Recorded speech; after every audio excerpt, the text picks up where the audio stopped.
What's up, y'all? It's Miles the Millennial, And it's your boy Rex Howard Jr. and this is Let's Talk Like Men, the podcast where we have real conversations about real topics, providing real advice to men like you everywhere. And we're back with another episode. This is episode 51. Yes, sir. So excited for this episode today. Rex, how are you doing? Man, I'm feeling blessed. I'm feeling ready to rock and roll. I'm feeling ready to have this conversation today, brother. That's good, man. That's good. You know, we just got past our 50th episode last week. Such a blessing to be able to be this far in. Yeah. Now we're on the other side of that. Now it's the road to 100. 100%. Right? Yeah. I'm so excited to get there. Let's start by first giving a big shout out to our episode sponsor for today. Absolutely. Natural E-Man products. Guys, woo, with the conversation that we're having today, this actually is going to play very well into it, because if you want victory in your life, you need to make sure you got victory physically Yeah. and mentally. This product right here is your one-stop shop for your energy, to help with your testosterones, to make you feel like you got that strength and that extra focus, that extra pump, whether it's in the gym or in the bedroom or just for your overall vitality. This is urologist approved, something that's really going to raise the standard of your life. Got your vitamins in here. So we want to give a big shout out to them. Rex has been using it even longer than I have, man. Rex, what have you been experiencing over the past week or two? Man, absolutely. So with the Natural E-Man product, I've been taking for the last 2 weeks.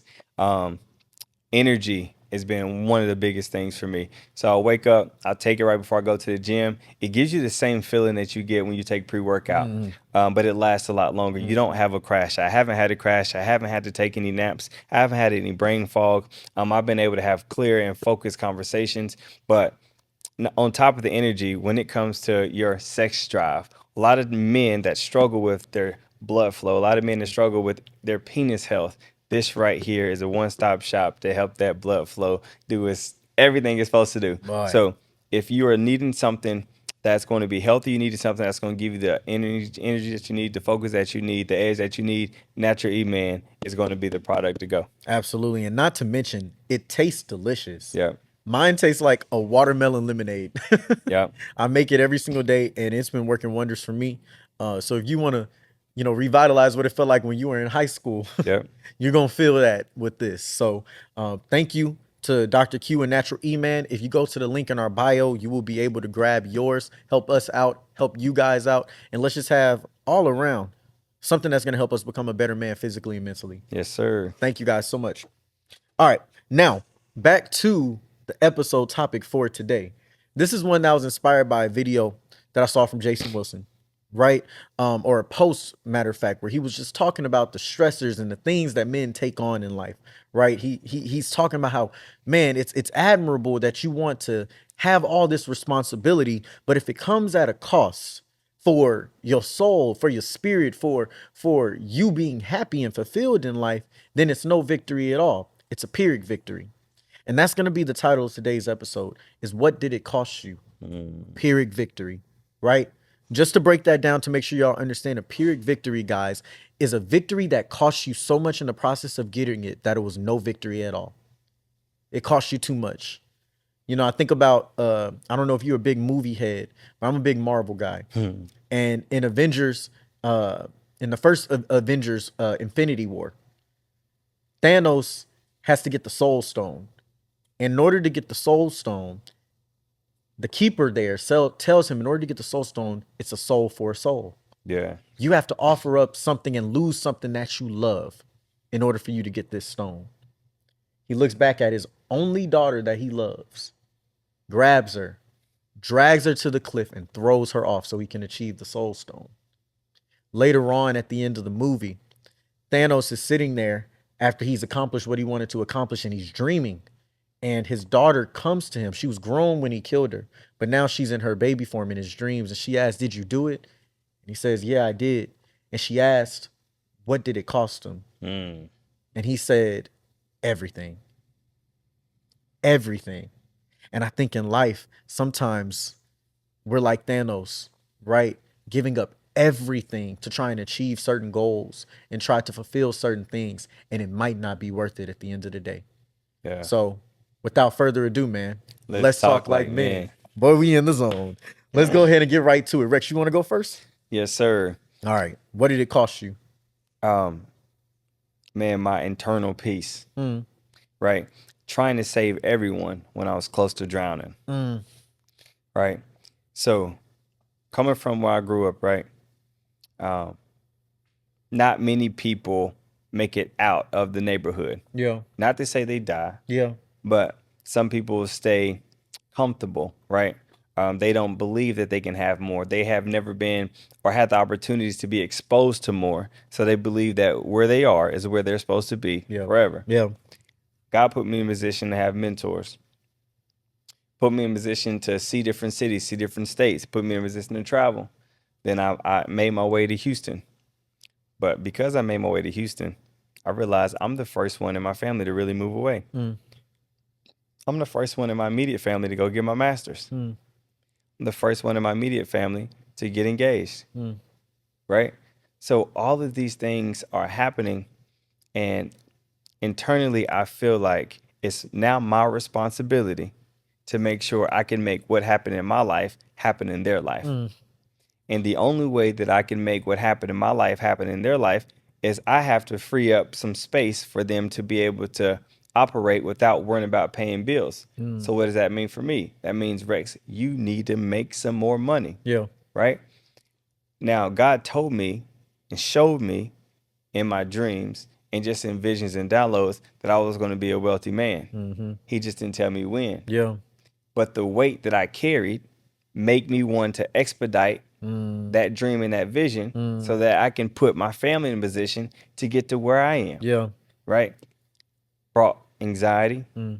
it brought worry, it brought doubt. It made me go from one project to the next because it wasn't happening fast Yeah. enough. It made me, like I said, try to play God for God. Mm. Um, and it made me look at my family in a way that wasn't the healthiest form to look Mm. because I gave myself an expectation that they didn't even They tell me didn't. Yeah. that they needed, Yeah. right? So that right there is what happens when you put the focus on trying to save everybody, trying to be what everybody needs you to be, but not creating the capacity or the space or the grace or the time or the focus on you to become that person. Yes. So yeah. Bro, that's good, man. That's really good. That I feel like every man deals with that in some form of fashion because we want to take care of the people that we love. Yeah. We hate seeing the people that we love struggle, right? But there's an analogy that I think is so resemblant of how you have to go about life when you want to care about others, but you're on your own journey yourself. When you're on an airplane and they're running through the safety instructions, they tell you that in case of a loss of cabin pressure, right, and the air pressure goes down in here, masks are gonna fall. And they don't care if you got a baby next to you, an elderly, you know, grandfather that can barely move for themselves. They always say, put your mask on first before you secure somebody else's. Then you can help them, right? The problem is we don't even have our mask on secured yet.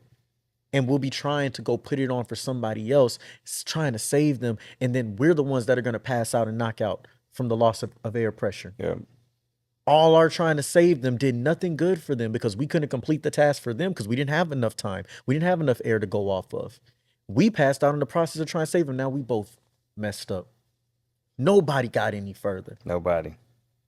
You have to come to a point in your life where you understand that I am of no use if I'm giving from my deficit. I have to be giving from my abundance. And if Mandatory. you're not in a space where you have abundance to give in that area, then it's not time for you to give from it then. Yep. It is your time to cultivate. It is your time to sow seeds. It is your time to till the ground. It is your time to wait for the harvest to come. Take account of everything that you got. Make sure that you're good and then say with my excess, this is how I can help somebody. Right? And what also comes from that is we have to remember sometimes we are enabling people. Mm. We're not doing anything good from them because we're saving them from problems that they created for themselves and that they're going to continue to create simply because they know you're going to save them from it. Yep. Sometimes you got to also realize, kind of like how we said in a couple episodes back about grace from God being letting you sit in your storm and not Yeah. always saving you from Yep. that storm. If we're made in God's image and we're designed to go through life and we're according to his word to become more and more holy, to become more and more like him, right? Then that means if sometimes God let us sit in storms so that we can learn some lessons, sometimes we need to let other people sit in their storms and learn their lessons. Yeah. Sometimes the best thing you can do for somebody is give them a book on how to manage their finances better, Yeah. not send them the money to go pay that rent. Sometimes the best thing you can do is let somebody sit in that relationship that's no good for them so they can learn rather than trying to spend hours and hours on end trying to talk their head off and they're not going to listen anyway. Sometimes you need to let people learn the hard way, and that is grace. Because if I keep saving you from it, you're only going to end up in the same circumstance because you know I'm your parachute. You know I'm your blanket to fall safely on. Yeah. And maybe you need to hit your head this time and feel the bumps and the bruises so you can learn that this is a place that you never want to be again. Man, that's amazing. So one more thing I'll add to that is I was watching this demonstration by this guy named Hank. He has his ministry called Kingdom Dog Ministries, Mm, right? So he teaches you Bible through the training of his dogs. mm, And one thing that was powerful was he was showing us that he was like, this dog right here, I can throw something, it can go for 300 yards and he'll go find it. mm-hmm. He said, but I realized in the process of training this dog, if I threw something and it couldn't find it, it was my responsibility to let him suffer, Mm, to let him figure it out. He was like, because by that third time, if you go and figure it out for them, they're going to always be looking for you to figure it out. that's a fact. And he was like, if that translates over into humans, you'll have a child, an adult child, still staying with you 25, 30, 35, 40, because you have not allowed for them to figure it out. Yeah. They don't know how to navigate through hard times. They don't know how to navigate the times when their money's not all right. Yeah. Like you said, it's good to give somebody a book on finances because that's just like teaching them how to fish, Exactly. right? If I give you a book on this, it's going to be hard for you to work through certain things right now because you may not have the finances. But if you read and you apply, Yes. then when you come across a situation again, you approach it differently because you have the information now. So that's good. How many times, and I guarantee you, ask this question to anybody you know that deal with family members that they got to always give money to. Have you, I guarantee you, at some point in time in life, that person came up on some money, Yeah. some decent change that you would have been like, boy, if I got this money, wouldn't have to worry about it. I know exactly what I need to do with it. Yeah. They win the lottery. They go to the casino and have a good turnout. They get a huge refund, have a settlement. Something happens. They come across a will, whatever it is. They're up 5, 6, 7 figures and they blow it. For lack of knowledge, my people perish, right? When you can teach a person, they won't have to come back to you again. Yeah. They won't have to come back to you again. But that's just an example of enabling somebody. They go and they blow it, and then they're back 6 months later, a year later, and they're not able to pay their bills again. That's because they don't know. They have no knowledge of what to do better. And they're enabled and they feel like they can just come back to you. And so they have no responsibility. Man, that's amazing. What you got, brother? Man, my point number one. What did it cost me? I won the battle chasing women, Mm. right? To fulfill my validation to make me feel like the man. But I lost the war for my self-control. I won the battle. You know what I'm saying? I went through life not feeling seen until I got to college by women, not really feeling like I was desirable, like I was attractive, neglected, just all these different emotions. And when things turned around for me, I made up for lost time. I went about and I gave fully into my flesh and fully into my lust. I used the abilities that God gave me for evil and not for good. I was so deep in my flesh that I couldn't go days, even a day or two, without reaching a nut in one form or another, whether that was self pleasure or with the woman. And when I look back on that time period, it cost me so much because I've had to spend these later years in my 20s recovering and rebuilding from all the damage I caused back then, the damage I caused with others and the damage I caused within myself. And so it seemed like I was winning in that moment. It seemed like I was the man in that moment because I had shorties and I could live out the lyrics to these Primo Rice songs and I could feel like that guy. I could walk around and know that people looked at me a certain type of way because they was lost too. Yeah. Just loss leading to loss. But when I got to a stage to where I had something to lose and I almost lost it because I didn't have self-control, I realized I didn't win anything at all back then. I was setting myself up for failure the whole time. It was no victory at all because I lost my self-control. Right? And that the funny thing is people think that when they say that, oh, you let yourself go, you're not accomplishing your goals. Nah, nah. I was successful in a lot of worldly ways. I'm talking about internally. I had no self-control. I'm talking about internally. I couldn't say no to the women. I could not keep my eyes focused on one woman. I could not control my lust and my addiction with pornography and masturbation. I lost my soul to gain the world. No victory at all. Sheesh, I had to take a moment of silence for that, bro, because I just had all these memories flash back. Mm, You know, we live very similar lives, yeah. and you're absolutely right. Um, it feels like you're winning Hmm. because you're the man. It feels like you're winning because everybody, because not only are in intimacy you're winning, Yeah. but in the world, right? In Yep. school you're engaged. Yep. So within Kappa, Yep. you're winning. Within the academics, you're winning. When in SGA, Yep. you're winning. All right, you got a personal brand on campus, Yep. and you're winning. You're the go-to person when somebody needs a spokesperson, Hmm. and you're winning. Hmm. Right? You got your car. You can pay your own bills. You can take your lady out, your ladies out. You know what Yeah, I'm saying? ladies. Winning, right? Yeah. But is it really a win if God asks you to do something and it's not what your body or your flesh desires to do and you can't say yes because your body's telling you something too different? Yep. Is it really a win when it's time for you to find your wife, but because of the lifestyle you live, you have all these flashbacks in your mind about the past? Yeah. Right? Is it really a win when all these memories that you have on you, they show up in your dreams, or they show up in your life in some way, form, or fashion, whether you're triggered in conversation or when your lady wants to bring something up, you find yourself bleeding on them, projecting on them because of past wounds. That's a fact. Is it really a Is win? it really a win? And when you live that life, you realize it costs you so much Mm. when you heal from it, Yeah. right? You Yeah. don't realize the cost in the midst of it. You realize the cost when you heal from it. Remember, my lady asked me a very powerful question. She said, because of what you've experienced in your life, will I ever be enough? Will I ever be enough? Right? And that's a real question. Yeah. That's a legit question. It was a heart check.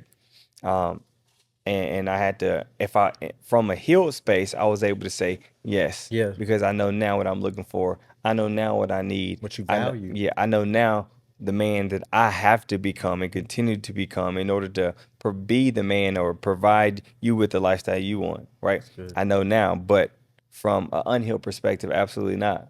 Mm. Unhealed perspective, nothing and nobody was ever enough. That's why I kept chasing. That's a fact. I kept chasing, I kept chasing, I kept chasing. And you keep running into new things and new experiences and realizing that was fulfilling in that moment. But after that moment ends, I'm looking for another fulfillment, Yep. right? So, man, that's good. That's powerful, bro. Was it really worth it? That's Absolutely good. not. Um, what's your point number two? Man, my point number two, brother, is you know what's so crazy? I think my all of my points kind of combine with each other. All right, let's So I flow. said, taking on responsibilities and weight that was never mine to carry, Mm. right? um, Taking full responsibility for people underneath my leadership and their growth and their development, Mm. right? Believing that if they're not where they need to be, it's because I haven't taught them enough, Mm.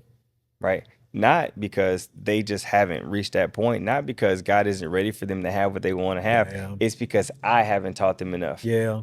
right? And even taking it a step further and even thinking about the fact that in relationships, if you're dealing with a woman that wasn't taught certain things by the father figures in their life or by the brothers in their life, you take on that responsibility of, I'm either going to have to shelter you from these things or I'm gonna have to teach you how to navigate through these things, right? But what if God has something else in plan for them? Mm-hmm. What if he has a lesson in plan that he needs them to hit, a roadblock that he needs them to hit in order to get to the next level? But me personally, because if you're under my leadership or just in my vicinity in close proximity, I feel like it's my responsibility to make sure that you have and you know what you're supposed to know, learn what you're supposed to learn. And if you don't learn it fast enough, or in the time frame that I believe you should have learned it in, then it's my fault. Why? Great question. You know why I think? Why is that? I think the reason why a lot of leaders we demand that and want that out of people is because we feel like it is an indictment and a reflection of our inability to lead. Yeah, If they're that's not good. doing it, oh, it's our fault. And that means we're not good enough. Yeah, And it's frustrating because we feel like we know in our heart of hearts, I'm doing everything I can. I'm giving you everything I got. yeah, So if I don't know what to do at this point, and so that becomes a very frustrating conversation within yourself, and I think that's why it turns into a not. You got to get this. yeah, Not realizing that it's not as a leader, your job is to be an example. Your yeah. job is to provide the information. Your job is to be a resource. It is not your job to move for them. They have to move their steps, right? Even in the relationship with God, it says the steps of a righteous man are ordered by the Lord. It does not say that God walks them for you. No. You have to walk them. Yeah, It is a person's free choice and free will for them to be able to choose if they're going to follow those steps or not. And so, as God is the leader and the head of our lives, so is the leader in any circumstance that you're in. All you can do is direct a path, that's but it. it is their choice to walk it.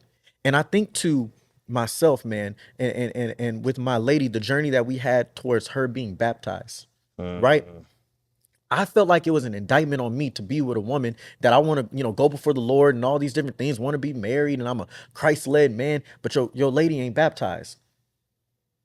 Every single Sunday that we're sitting there and they pass around that plate for communion and she can't take it, I'm really feeling a type of way, bro. yeah, I'm really feeling a type of way. Why don't you just get baptized? But it wasn't because her salvation, like that's what I told myself, oh, it's for her salvation, but it was really because of how it made me feel, right? And I remember about a year and a half, 2 years ago, we left from church because one day she had grabbed the communion. I was like, you shouldn't be taking that. mm, And I think in one instance, she felt a little embarrassed, even though the conversation was just between me and her. I think she felt a little embarrassed in that moment, not necessarily knowing, protocol and stuff like that. But I think she may have felt a little attacked by me. But I also know that I felt the type of way because I felt like you being, wrong towards God. Like this ain't how we supposed to be doing this. yeah, Not really knowing relationship the right way with the Lord because I ain't submitted to God the way I need to either. Right. And I remember we argued the whole way home that Sunday. We argued at the house that Sunday. yeah. Back and forth about all this. I'm like, you need to figure this out for yourself. You need to get right with God. But the whole way, I'm really trying to make her get right with God. As I went on my journey of obedience, you get convicted and you realize a lot of ways that you ain't no good example yourself. Yeah. Right.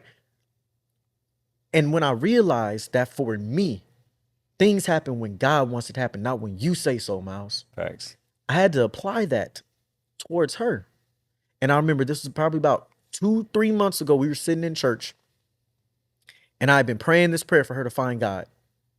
I know I'm moving towards marriage. You know what I'm saying? I know all these things are coming. Like, I really, Lord, like I want her to truly find you. Like she come to church with me. She know God, but like I want her to give her life away. I want her to understand the meaning behind this public declaration. Right. And I remember praying about it one Sunday in church. And I heard the Lord say, it's on my time, Miles, not your time. Yeah. She comes to me when I say so, not when you say so. And in that, I said, okay, well then, Miles, your prayer need to change. Your prayer don't need to be, God, let her get right with you before I propose. Let her get right with you before. What if God say, I don't want her to get right with me? Her time is not yet. Her time gonna come when she's pregnant. Her time might come 10 years down the road. Can you sit in that, Miles? Can you? Right. Or are you so focused on the way it make you look? Do you care about her salvation or are you caring about your vindication and how it makes you look as a leader? That's good. Lo and behold, I started changing that prayer. And I said, Lord, let her come to you when it's your time. Call her when you're ready. And when she chooses you. The next Sunday, she rose that hand to go get baptized. The next Sunday. That's not coincidence. I've been trying for 2 years doing it my way. But when I let go of trying to be the leader that oh, you got to do it because it reflects on me and I don't understand. No.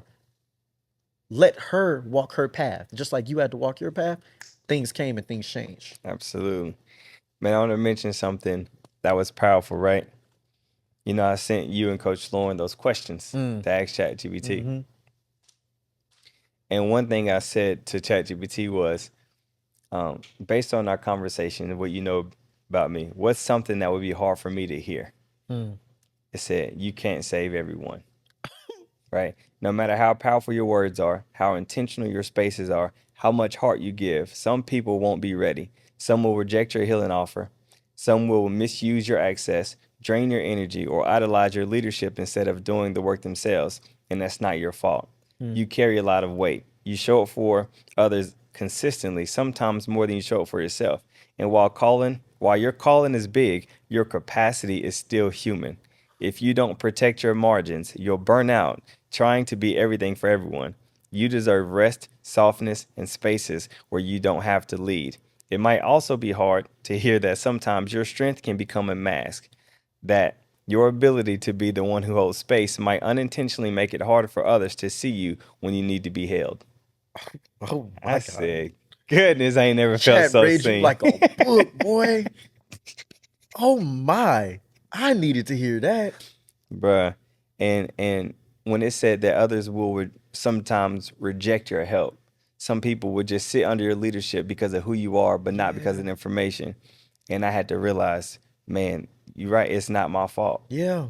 When I have a conversation and I'm supposed to give, my Yeah. job is to give, Yeah. and that's it. God should do the rest. My job is to plant the seed, Yes. right? My job is to be that vessel. My job is to be the person that gives the information, and that's it.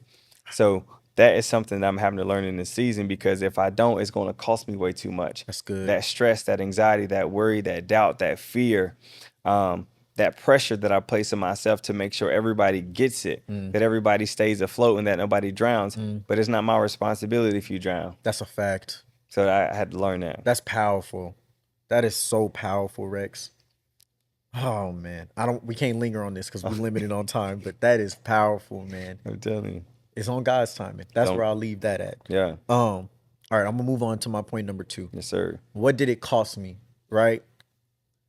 Chasing profits and success to fulfill these worldly goals that I have, but losing my God-given purpose in the process. Goodness. Right? I think back towards all my time at my corporate career. Spent almost 5 years there working, making great money. I was one of the few people that walked straight into a full-time job at a Fortune 50 company coming out of college. I didn't even have to worry about what was about to happen when COVID happened because I knew I had a great job.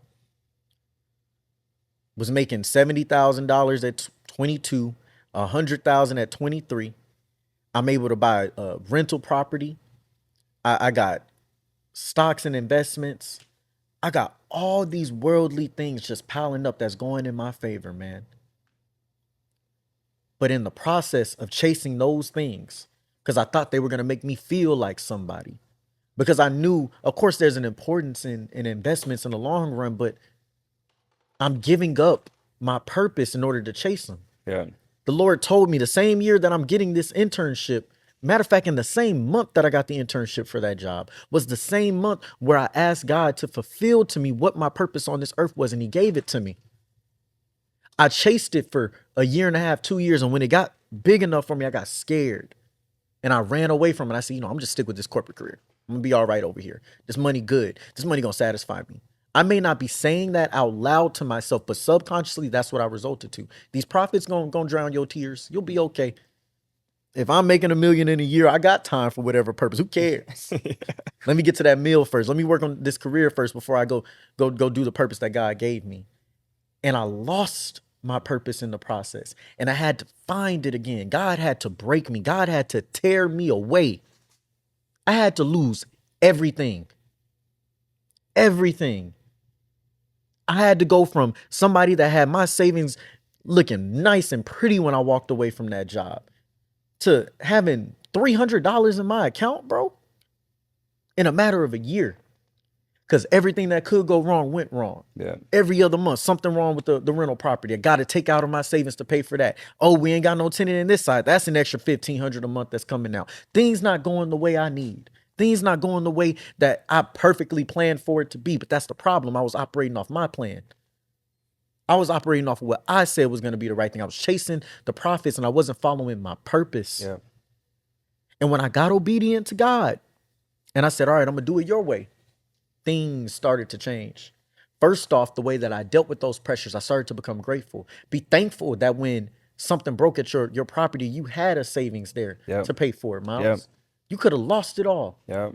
Be thankful that even though it took 2 months for a tenant to move in, that somebody came in before you ran out of money, Yep. just in time. Be thankful that the Lord, every single time you feel like it's something, man, I get up on money and then something break with my car. Be thankful that you got up so you could pay it. Because a month ago, you wouldn't have been able to take care of it. You'd had to take a loan out. Yep. You'd have been carless. Be thankful. But I had to learn that the hard way. It cost me everything to get back right in chasing my purpose because I wanted those profits and the worldly goals. That's so good. And it's so easy to be influenced by the profits and the worldly goals. Yeah. You hear people say this how get rich quick schemes, right? You hear people say this is what you need to put your money into. You hear people say this is the steps you should do. You hear people say this is how fast you should be able to get it. Yeah. But they don't have the answers to none of Absolutely. that. They're not there to save you when you drown. Yep. They want you to pay for that membership, right? They want you to get into their programs. But if you drown and you fail, it's on you, Yep. right? Oh, go pray about it. Yep. I'm good, Yep. right? So their safety net is all the money that's in their account that they're getting from everybody else. Yeah. You don't have a safety net. So you're absolutely right about that, man. When I learned that, and I learned that it's on God's timing and not mine. When I learned that, Rex, take your time. When I learned that, listen, God told you to focus on reading your books. God told you to focus on journaling. He told you to focus on creating. Every single time he gave you a new idea, focus on bringing it to fruition. Yeah. Focus on doing that. That's going to create the space. That's going to create the capacity. That's going to create the lane that you need to step into. And because I did that intentionally for 4 years, Yeah.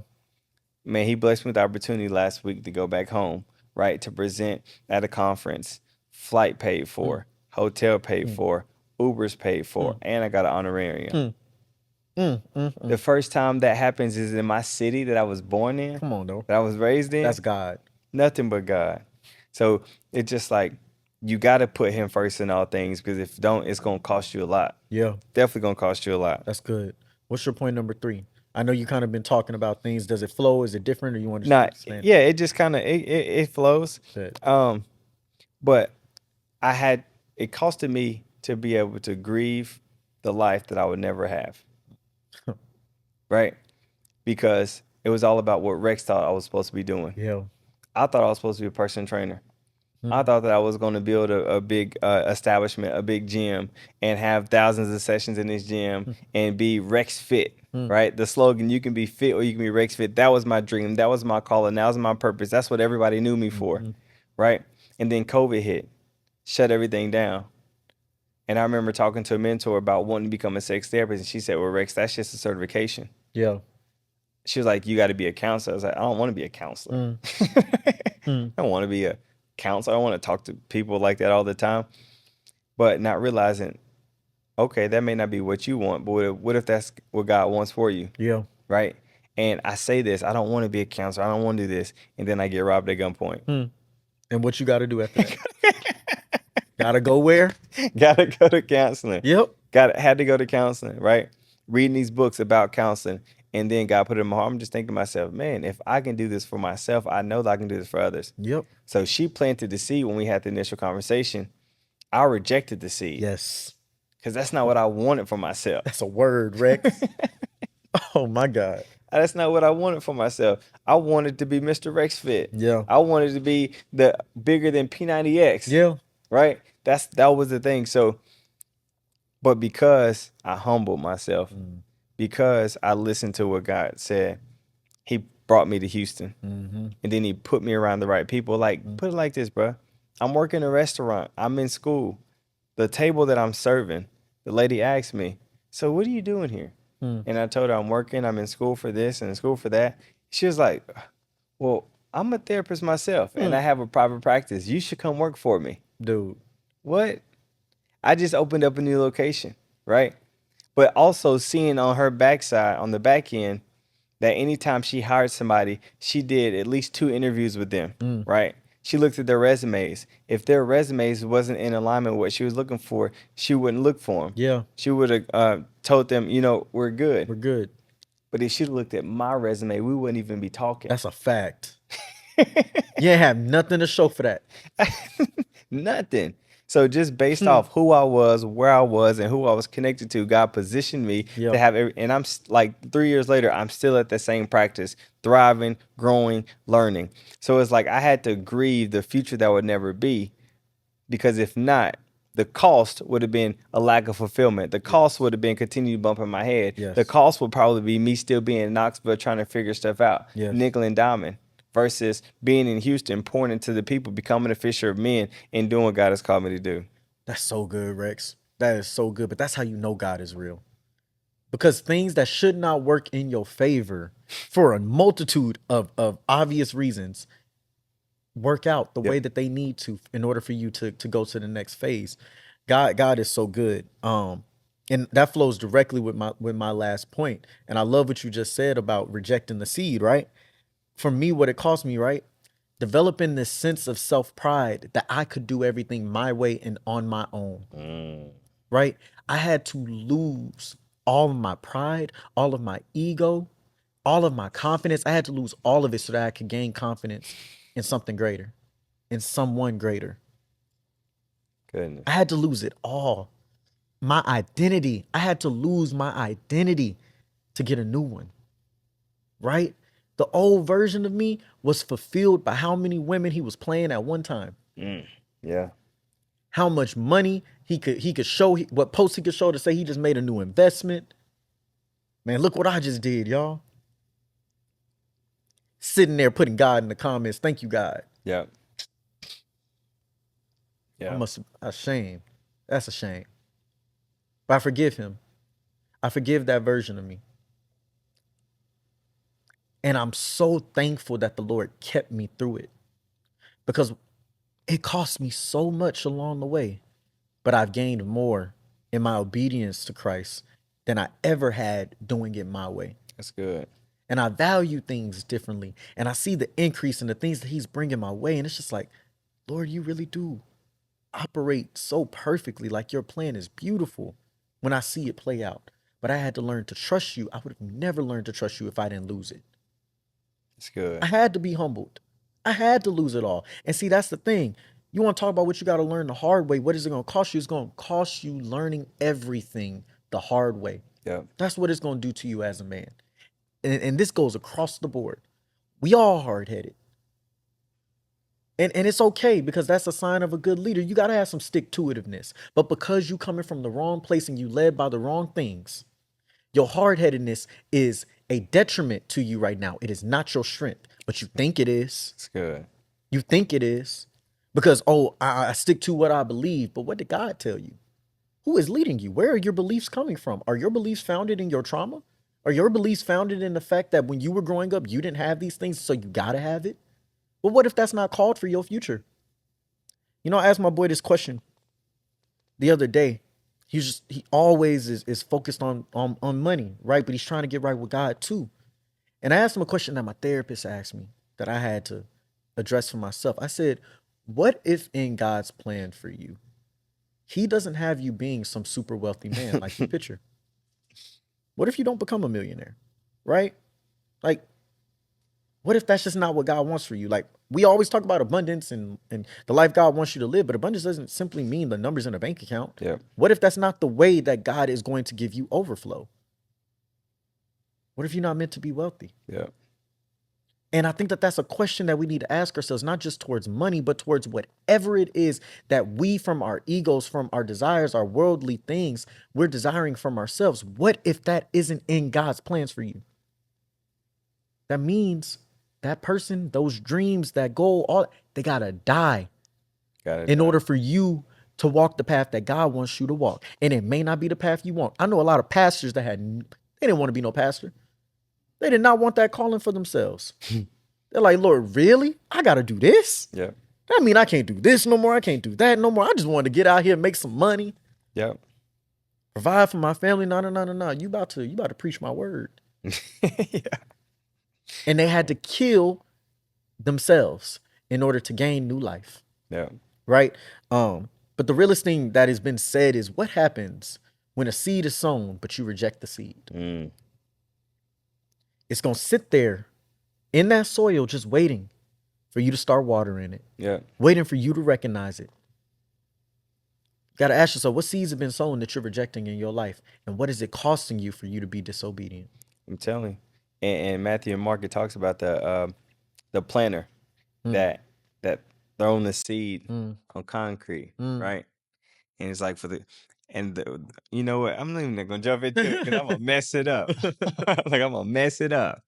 But no, but when you reject it, nothing good's come from it. Yep. You don't allow God to bless it. Yep. You don't get your blessing. Can't receive your blessing because sometimes a seed can grow very fast, and sometimes it may take a seed to grow. Take some months for it to grow. Exactly. Which one are you going to be? Yep.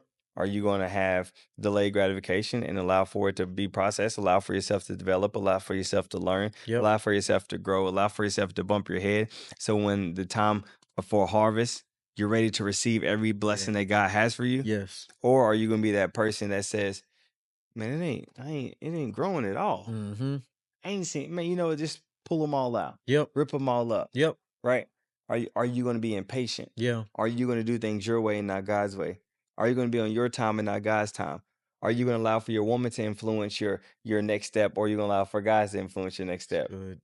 You got to ask yourself those questions. That is so good, Rex. That is so good.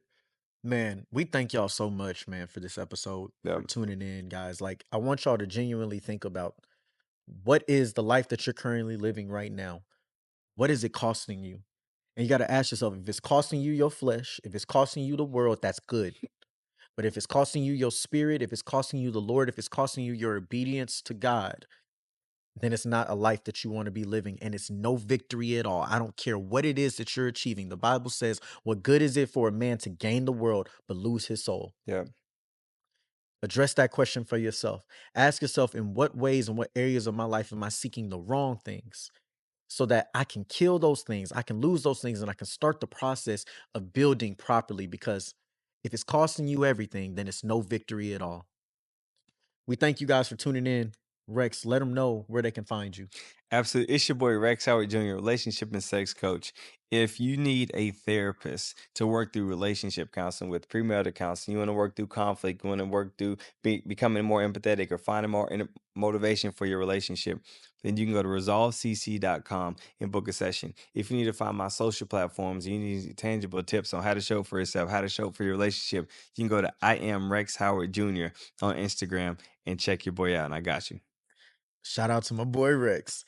I'm Miles, a millennial. I'm a motivational speaker and best-selling author. If you guys are looking for somebody, you have an organization, you have a school, you have a company, and your staff, your employees, your team, your students need some empowerment, need a cultural shift that's going to produce tangible results. They just need a moment for them to recognize who they are and what they're capable of. I want you to reach out to me at www.milesthemillennial.com. That's Miles with a Y. I want you guys to put that in, fill out a booking form so we can set up a free consultation to see what your needs are, so that we can not just come in and change their minds, but we can change their lives. Thank you guys so much for your time. Thank you so much to Natural E Man. Make sure you guys go to the link in our bios so you can grab your bottle and change yourself, not only physically, but mentally, and improve the quality of your life. Thank you so much, and we'll catch you guys next week. See you next Peace. week.